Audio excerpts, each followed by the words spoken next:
Omurukiko rwabono rwa buri mwaka urwo murundo rwa 2005 habwa Bunyaruguru Development Sacco orubire hwizoba rya nyuma bazyo canjirwe ngwentunguka ya Sakweji eri speed ya hirihiri Sakweji ekahandikwa nka cooperative mwaka gw'2024 kandi canjirwe ngo kwihubwo obuhereza bwayo buhwerire bingi nukubanze yina abakozi barungi kandi yine board nungi abari focused abakumenya icyo bakwenda strategically skilled awichi bariyoni bakora Sacco awesha heji twine loan portfolio ekwingana na 10.4 billion kandi amagoba b'umwaka guhire tukozire billion emwe na miliyoni 2 n'umusogo Bunyaruguru Sacco nkagitaha mu kiryo munyeto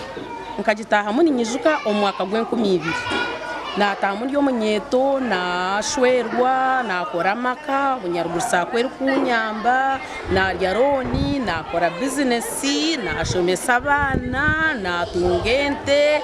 ebyo bugiga bwa Sakweji nebigenda nibyeyongera kandi nabagira ngo binene ntekateka mpango munonga okongera kutungurana no kombeka amataji gabo twashaka ngine kare assets za billioni 10 na miliyoni mukaga na nina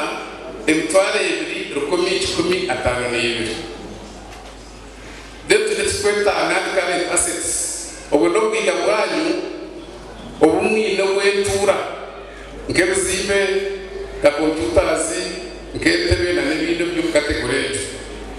kutubwisire byatwereza miliyoni mukaga 55 n'emtware mukaga n'ebiri gashanju na mukaga n'ebiri members ntubasavinga je ntubalone kano mbuyite kandi amagoba marungi mwe tubatera maranga twaze babasashureje kandi abatakabire ba member maura testimonies abantu kubagubira musakweje abatakabire ba member obwire mbobo Robert Tugume obira ryo mugenyi mukuru asimira obuhereza na n'ubwebembezo bwa Sakweji nuko kwehanangereza abantu okucwa omuzego kurya amabanje okunanoko kwetegereza amagoba go bakozire na loans zibine na sources za income zabe zibine performing jireje munonga compared to other Saccos ezinkumanya so tindo kwenda kujana ndije nezi konka performance yaba has been very good kandi ejo ni nsimira management hamwe na board abo babakozire kurungi omako kukwire you must work cooperatively with other cooperators transforming our tree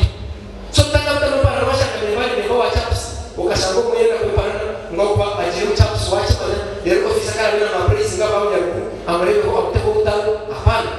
senta zona tsoko bako vivanda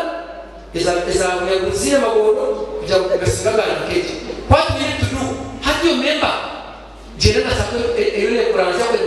ne transform la economically ninyenda kubagambira ngo Bunyaruguru Development Sacco ntugabalone Elias abutikitiko kugenda no gucindira tutukuhereza furati watwara roni ya miliyoni 2 washashuraho amagoba ntugabara umusente zikubaza asigarayo tutiri nkabo abandi abakukereza kandi kikutana umunonga ito tana round time nebiro 2 cyakiriro nikizabiro 3 kunka ibiro 2 umuntu naba yafunire sente Sakweji obwahateye n'amataji 5 agarumo head office Nyakashado Chambora Kitagwenda Ibanda hamwe na Kasese amakuru agagasha kwa Onesimus Ndiya nabo